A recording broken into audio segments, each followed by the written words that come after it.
Hello there, I am Amanda Brown, your 805 Realtor, and today's video is about picking the right buyer's agent when purchasing a home.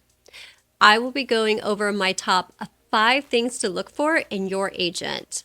All right, we've been hearing a lot more about hiring a buyer's agent lately because of the recent NAR settlement, where you as a home buyer may have to pay your agent's compensation directly to them at the close of escrow.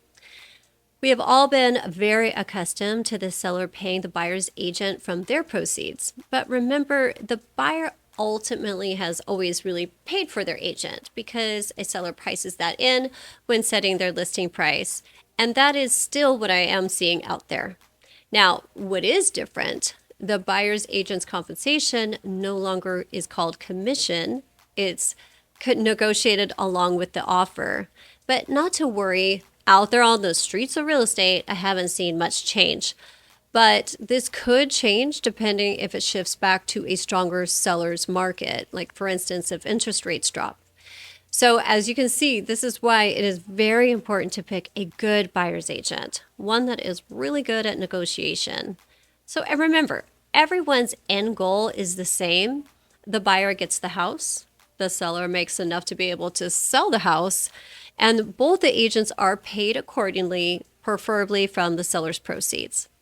So when you are on the lookout for a buyer's agent to represent you, here are my top 5 things to look for. Number 1, knowledge of the real estate contract and how to negotiate.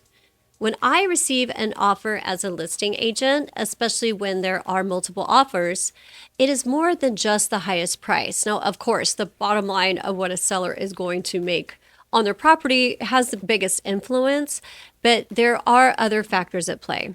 So your terms and contingencies can make all the difference. So for example, terms are how many days to close escrow? Do you have a loan and what kind? Contingencies are when you have a certain amount of time to complete your investigations. If you don't like your investigations, you are in a time frame where you can get out of the contract and receive your deposit back. There's a loan contingency, appraisal, and a very important one now is your insurance contingency. So you're going to want a buyer's agent who is going to write up the most streamlined offer as possible for you. And it's going to make sure to protect you and give you enough time to do your inspections. But also be honest with you. When you want a long escrow just to make your move easier, that's not going to get your offer accepted. Number 2, the agent's experience. I don't necessarily agree that you have to hire an experienced agent. Now, I am an experienced agent. I came in and out of the industry, so I know what it's really like feeling like experienced and not so experienced, but I remember exactly what it felt like being brand new. So most of all new agents are carefully watched over by their broker or team. So everything will be reviewed carefully by them prior to submitting any documents to the other side. And the newer agent is being advised every step of the way. It's like you get 2 for the price of 1. So, but I would double check with that new agent or their broker that their broker is right by their side through their transaction. And just because someone is experienced doesn't mean they're good at what they do, unfortunately. I have seen experienced agents have bad habits and career burnout. And that's really unfair to you. It will make your escrow difficult and possibly not go through. Also, a new agent is hungry and will be available for you all the time.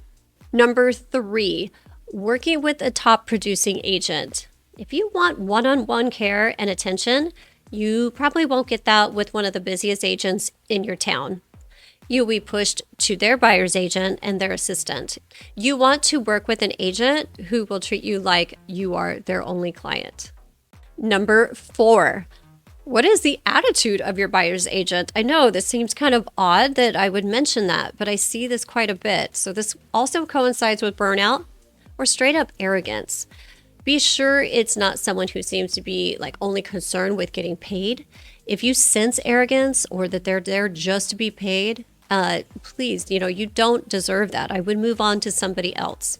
This is possibly your biggest investment you are making in your lifetime. Home buying can be stressful, so you need someone who is going to be on your side and understands you don't do real estate every day, and your questions are very valid. Number 5 is communication. All right. I think that anyone who becomes a real estate agent should realize that this is not a standard 9 to 5 job and with the weekends off. Most of my buyers aren't even available to talk to until after 5 p.m. I can't imagine never being able to get a hold of my agent. That would be so frustrating, and it's also very frustrating for the other side of the transaction. So all parties involved needs everyone to be readily available, especially while in escrow. Now, always seems to be a realtor's luck. As soon as you plan to go out of town, someone wants to write an offer. So be sure to ask your buyer's agent that they have another agent in their office available for you if they are not. Well, that wraps it up. Top 5 things to look for when hiring a buyer's agent. I hope this helps. And if you're looking to buy here on the Central Coast of California, I am a great buyer's agent, and I look forward to talking to you next time. So be sure to like and subscribe.